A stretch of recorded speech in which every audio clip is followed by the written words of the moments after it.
আলাইকুম। আমাদের কাছে আজকে একটা রোগী আসছিল। ওনার সিমটমগুলোর সাথে আমাদের একটা ওনার যে সিমটম ক্লিনিক্যাল হিস্ট্রি এক্সামিনেশন করে আমরা একটা সুন্দর একটা ডিজিজ আইডেন্টিফাই করছি এবং ডায়াগনোস করছি। আমরা আগে ওনার থেকে শুনবো ওনার কি কি সমস্যা ছিল, এরপর আমরা ডেসক্রাইব করবো। হ্যাঁ মা, বলেন তো কি কি সমস্যা ছিল আপনার? আমার প্রথমে কানে মনে করেন এই কানের একটু ব্যথা ছিল। এই ব্যথাটা মনে করেন মাথায় গেছে, মাথা থেকে মনে করেন গলায় এসে গলা থেকে এই যে মনে করেন কানের মধ্যে এমন সিলিকেন মারে মনে করে আকাশে বিদ্যুৎ চমকায় না, ওরকম চমকানি টাইমের আজকে এক সপ্তাহ ধরে ঘুমাই করি না। এই বিদ্যুৎ চমকানের এই যে আর কি এই আমার সমস্যা।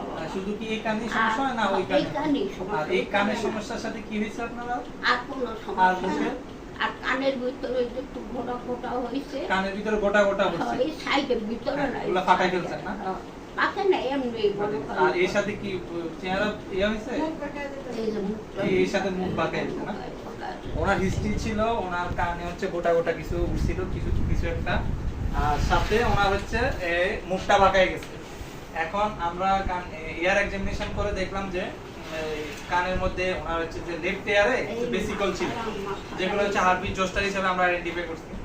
আর হচ্ছে বাইরে যেটা ভাইরাস ইনফেকশন, আর সাথে ওনার হচ্ছে বেলস পালসে ফেশিয়াল নার্ভ পালসে ছিল। ফেশিয়াল নার্ভ পালসের সাথে আমাদের এই বেসিকল। সো আমরা এটার সাথে মিলাইলাম আমাদের এই যে সমস্যাটা, এটা হচ্ছে আমাদের মেডিকেল ভাষায় র্যামসে-হান্ট সিনড্রোম। আমরা যেহেতু একটু লেট করে আসছে, 1 সপ্তাহ 10 দিন পরে আসছে, তাও আমরা আমাদের যে মেডিকেল ম্যানেজমেন্ট কনজারভেটিভ ম্যানেজমেন্ট এটা দিয়েছি।